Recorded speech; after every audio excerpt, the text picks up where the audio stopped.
Hello, and Jai Shimataji. Hello, Hi. hello, everybody who listen to us. We are Chris Marlow and Daniel Boston trying to have a conversation about Sahaja Yoga, about Chris books. And I have to admit that for me it's a great joy to talk with Chris. I didn't tell him exactly in these words. We spoke only once. We changed few emails over the years, but basically that the first time when we see each other face to face and have a chat. For me, Chris, it's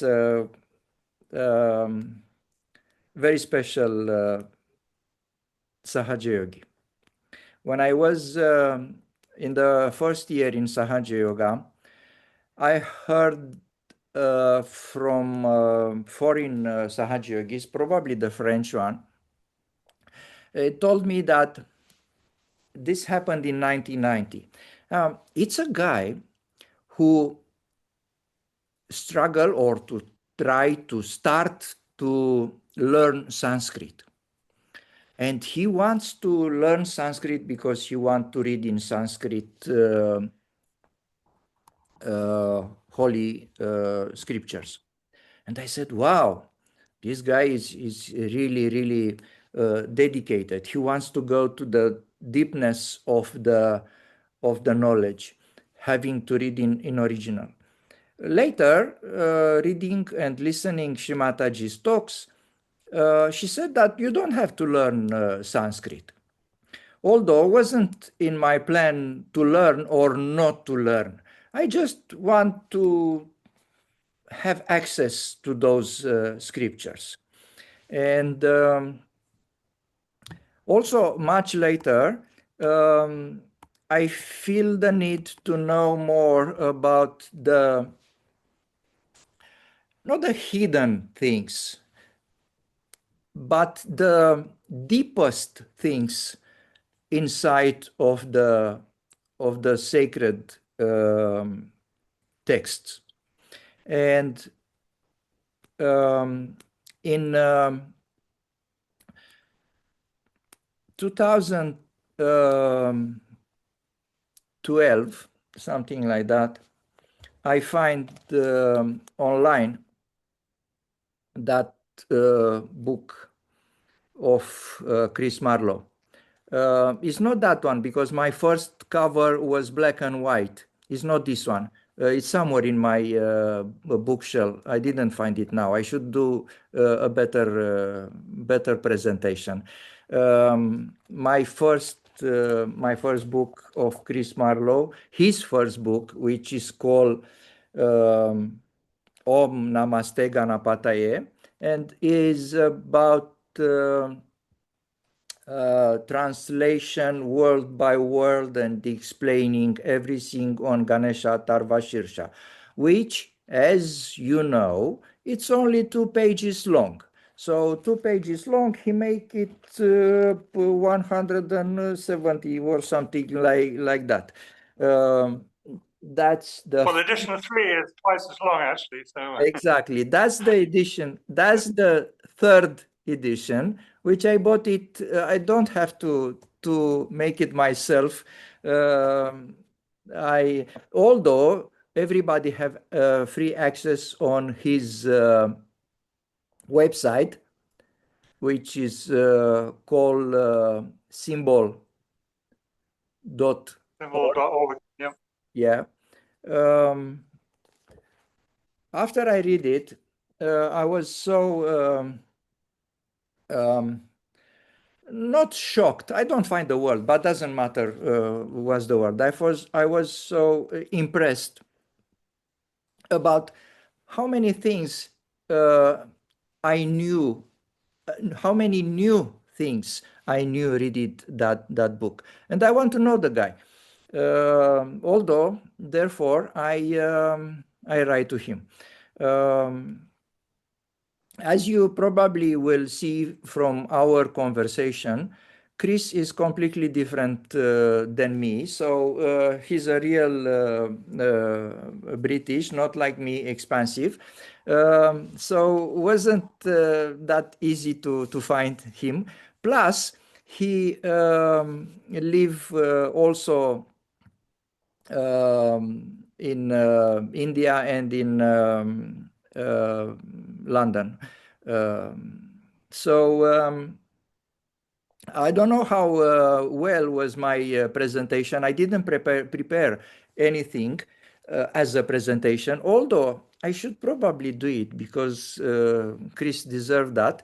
But as with all our guests or other people we are talking, um, I like Chris to present himself. So I'm asking Chris, what are you doing now? Where are you now? Who are you, Chris Marlow?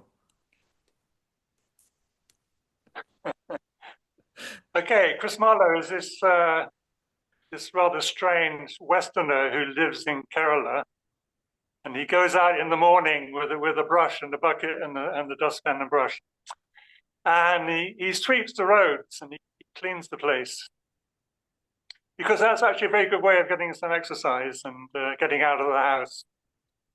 So he's actually quite well known around the area as this sort of crazy foreigner, you know, who sweeps the roads.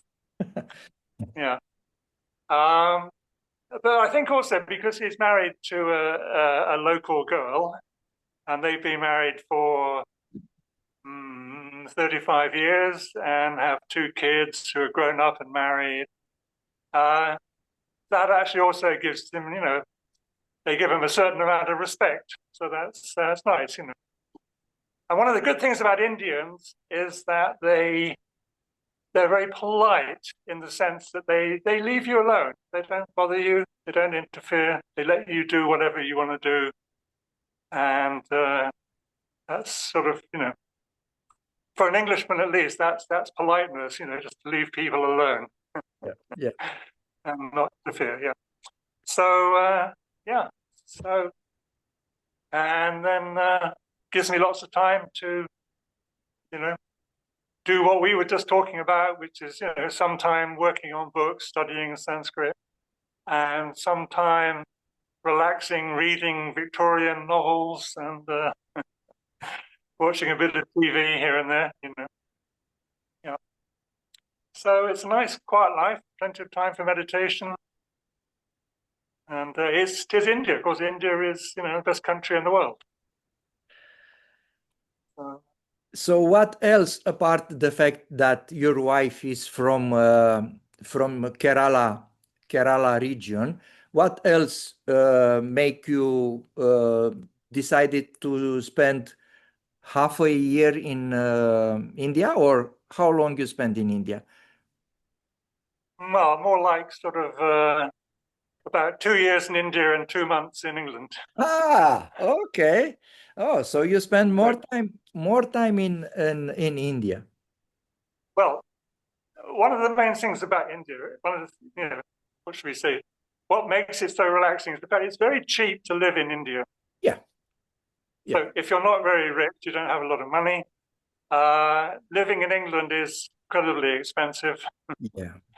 Yeah, but living in India is remarkably cheap. You know, the only bill we have, our only regular bill, is an electricity bill, which comes to about £10 every 2 months. Oh, yeah, that's good. That's it. That's our bills finished. You know. Wow. And so India, yeah, India is great. You know, apart from the fact that it's also, you know, the land of spirituality. You know, it's a wonderful place. Yes, that's And the people are very delightful. Yeah. I've been always fascinated So by the Indian spirituality, and even before Sahaja Yoga. And after Sahaja Yoga, I was even more into in is Hindu spirituality, and I always consider Hindu spirituality as a base of all the spirituality in the world. Probably we will have Yep. the chance to talk about that because it's a nice topic. Um, we have pockets of spirituality, real spirituality, in different parts of the world. So, in when we are talking about Middle East, it's easy to said that was an influence from the uh, Hinduism during the time since 10,000 years back. The first influence was probably north of or Afghanistan and go to west a little bit. Well, Babylon. you're talking about Zoroastrianism there, presumably, Yes. So I'm talking which about is very much. I mean, their writing is very much like Sanskrit. It's so it's very very Indian influenced Zoroastrianism. And then Zoroastrianism influenced Judaism, exactly. influenced Christianity. Lots of concepts in Christianity actually Christ never talked about. They came from Zoroastrianism. For Yes. example, heaven and hell. Yes. Jesus never talked about heaven and hell. Yeah. And For angels. him, the kingdom of heaven was something that happened on earth while you're alive, nothing to do with what happened when you die. Yes. But Christians believe in this thing, which is actually a completely Zoroastrian concept, heaven and hell, and you get judged after death. Coming through Judaism. So Yeah, yeah. everything was influenced by something. So that's it's one of idea spreading the spirituality from in my belief from India all over the place. But what are you doing with very remote places which you don't know how the things are going, like in South America? So um, it's not impossible for those influences to happen directly, but I don't exclude completely that some pockets of spirituality to appear, let's say naturally or directly from God to their places. It's a debate here. We don't know which one it is. Probably it's some a bit of both. Yeah, I mean, human beings are all the same, so they all have the same seeking for God, and they all have God living inside them, to find. Yes. So, Um, another question will be if after, let's say, a well start of spirituality in one place, what's happened with the people who come next generations, why they don't keep going, like in India. So in India is not only in many people view that the crucible of spirituality, but they still keep it alive, unaltered. Of course, it's not in whole India. I know what's happened in different places and some wrongdoing, but looks like the real path wasn't always follow in other let's say spiritual movement which happened in different part except Indians. So they managed to keep it quite straight on the large scale. yeah, they managed to absorb other cultures but still remain Indian, Yes, which is that's true as well. But that's happened with all the strong cultures.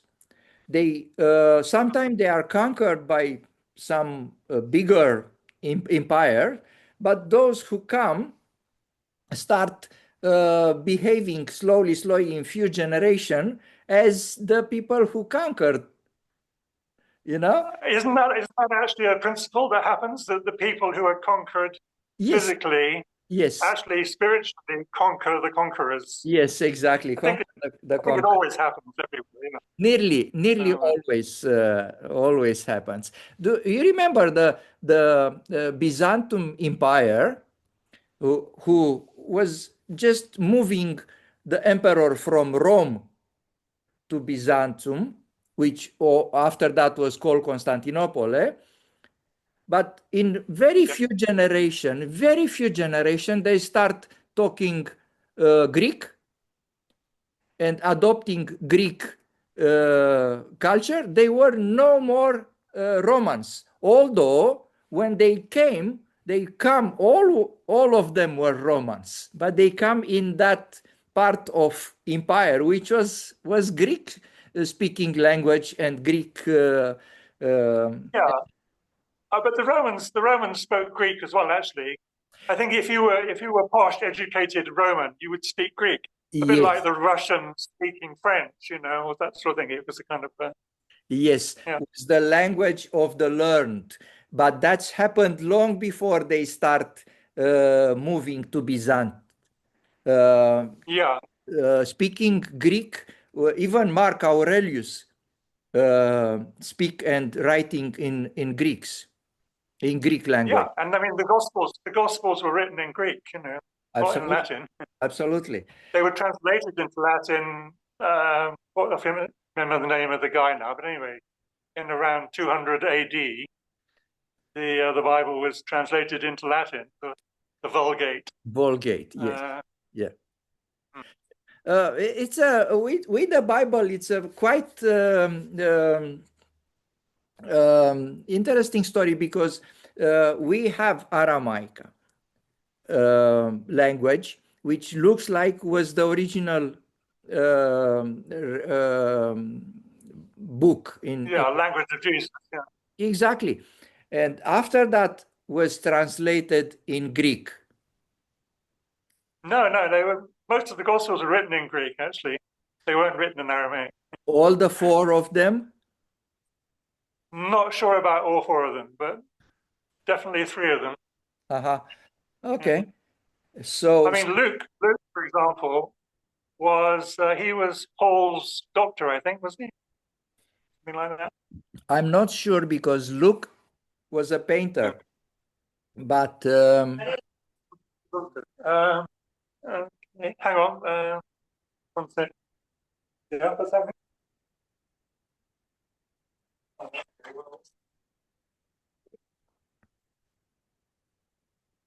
right. Right. Sorry, my wife is feeding me. okay, you deserve, obviously you deserve it. Well, it's one of the things about Kerala is that fruit grows everywhere. It grows on trees. So Yes, yes, in our garden, so you that's get papayas and bananas and wow, guava and stuff. Yeah, so it's good. very good. Yeah, So right. we start this Yeah. conversation about you living in India. What's your actual status? What have you done in Britain? Well, as you probably know, I took over looking after Chelsham Road Ashram in 1990. Shmataji arranged that. So when I go to UK, usually it's to do some work on the ashram, keep it, maintained. And I'm a builder. I did a lot of work on Shmataji's building sites, Okay. and so I fix stuff. I do carpentry, I do plumbing, electrics, all that sort of stuff. So we kind of rebuilt the ashram really over a period of 10 years, and then moved to India. So but I still have to go back and fix stuff, keep things moving, keep it all working. Yeah. Um, Yeah. I want to ask you, Chris. Obviously, you have been born in England. Um, what make you come to Sahaja Yoga? Was a accident? You have some urge before you come to Sahaja Yoga. You feel that you have to find something like many people I'm talking with, many Sahaja Yogi I'm talking with, myself included, have that kind of urge, or some of them even some Yeah. experiences, not always fantastic experiences, but some of them have this kind of need for something else. They don't know what, but something else. I'm just asking, you have something like that? Yeah, I was always a seeker, you know. I don't know from what age exactly, maybe from maybe 18 or so, I became more consciously seeking. I mean, when I was at university, I mean, my favorite books was Tao Te Ching, Dhammapada, Khalil Gibran, Bhagavad Gita. You know, this is what I like to read, you know. So because you felt that there was some truth there, you know, something. And yeah, so yeah, I was a seeker, yeah. But Uh, actually took me, I was 30 before I actually came inside yoga. So I did quite a lot of seeking. You beat me by 5 years because I come to Sahaja Yoga when I was 35, but not because of me, because of the communists. Blame the regime. Until the communist regime um, collapse, we cannot do anything like Sahaja Yeah, Yoga. but that was probably good because it also kept out all the nonsense, all the false gurus. You know. Yes, it's true. Also, keep a lot of other, let's say, stupid things, idiotic, progressist stuff, but uh, that was a forced one, you know? So we were, Yeah, um, okay, it's good if you don't smoke, but it's good if you don't smoke because you want not to smoke, not because someone take your cigarette out of the market. no, well, it Taking the works cigarette both out, ways, actually. You know. taking the I cigarette mean, one of the things I've noticed in England, for example, because there's a lot of Muslim girls sort of work in shops and things, that they're very innocent. You know, they're really good. yes, They wear headscarves and stuff. yeah, Yeah. Um, and they're much more innocent than the English girls. Yeah. So you say, well, that's forced on them, you know, by the culture. yeah. But it works, you know. They are innocent. I mean, they're really sweet and nice, and you know, Yes, so it works. probably it's a little bit of both, but I live in a communist country for 35 years. So I know that communists keep everything at bay. They also edit the movies, any scene which is not very not politically but moral bad was cut it. But I tell you, underneath all the population were not innocent a lot, not innocent at all. You know, I live Yeah, but 35 years in that society, and our society wasn't innocent at all. And we don't have well, drugs. I don't agree. I don't agree with you. Actually, I think you'll find that young people now are exposed to so much unpleasant, gross, immoral stuff that it really does affect them. You know, and if at least if it's kept under wraps, you know, you're not exposed to it unless you want to be. You know. Yes, in a So, way, I have to we have to agree to disagree a little bit. Probably, yeah, in a way, it's keep your keep the innocence um, clean.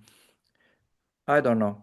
Wait, the interesting thing is that we're actually our argument is that I'm I'm in favor of your system, that you're more in favor of my system. That's Sahaja Yoga for you, yeah? Because normal people would be the other way around. They'd always be defending their own system against other people. But we're arguing the other way around. Yes, but on the other hand, it's in human nature to look in a different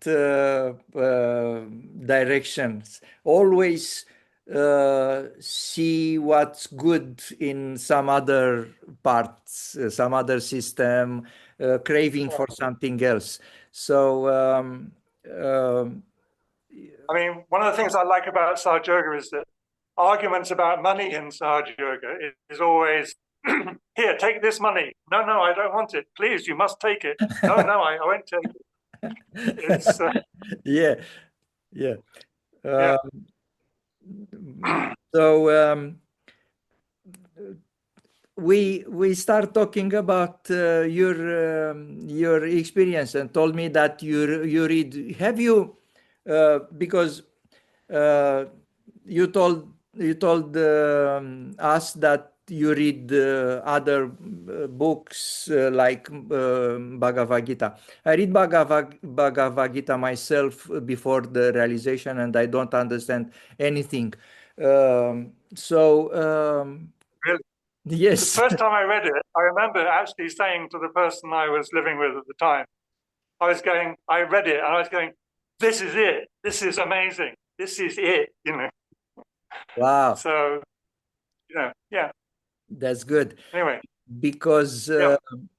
uh, I know many people, also myself included, who um, get the point of those books, Bible included, after realization.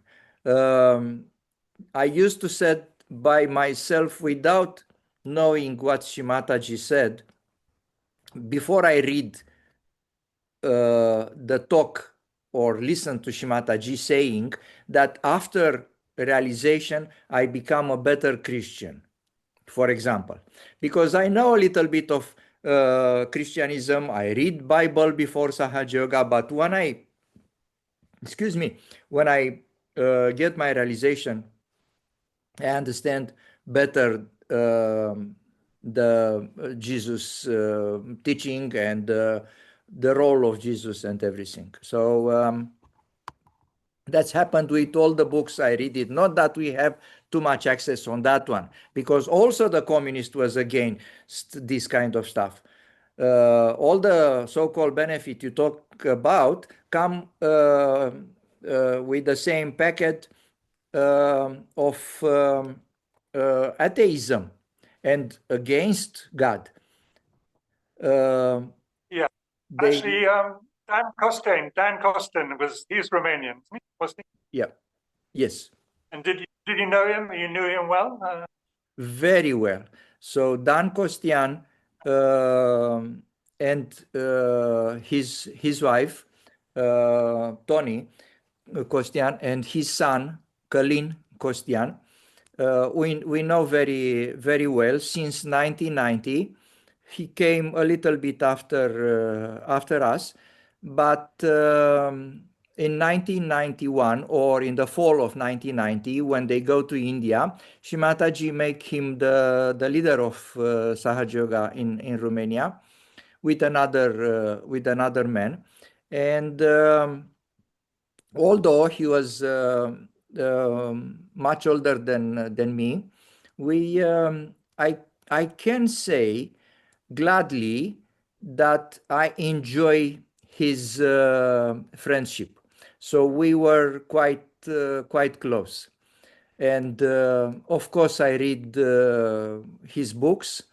And when I said his books, not only because are two volumes, actually three with the pictures, but he have at least two versions of books. So the first one was in Romanian, Right. the Bible enlightened. I Um, will imagine. and after that he have a version in English, one volume, and after that he have three volumes in English. I didn't bring them with me now, but I have them on my Okay. I haven't read them for a long time, but I enjoyed them very much when yeah, I did. actually last year I read them again. Um, the English version. Yeah, he was a Okay. quite a character and a very good leader. Yeah, it's great. Um, Yeah. Chris, you told me that 12 o'clock your time, Yeah. it's your limit. For Okay. my side, I can talk with you a lot. And now I'm sorry that we talk before we make the recording that much. I mean, I was talking too much. Um, so, unfortunately, probably we have to say goodbye now. But Yeah. can I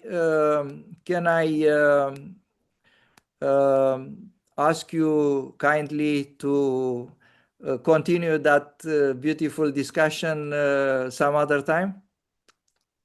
Yeah. Yeah. We can do that. Yeah. Um, when do you want to do it? I mean, you want to do it like tomorrow, or leave it for a week, or what's best? The sooner the better. The sooner the better. So Uh, I don't like to well, postpone things without reasons. So if we don't have any reason, we can continue tomorrow. okay. So same time tomorrow, and hopefully we won't have the same technical problems. We can try with the computer first, see if it's Yeah. working, and after that we go for the telephone. I will leave the Zoom open, and you can Yeah. start a little bit before 10 if you are ready. Right. Otherwise the Okay. Zoom will be open. For now I have to we have to say goodbye to our viewers. I said goodbye to you. Thank you very much for this conversation, and I hope the people who watching us will enjoy. I hope you enjoy, because it's important for us to feel okay. And goodbye for now. Yeah. Yeah. Okay. Jai Shri Mataji. Jai Shri Yeah. Mata. See you.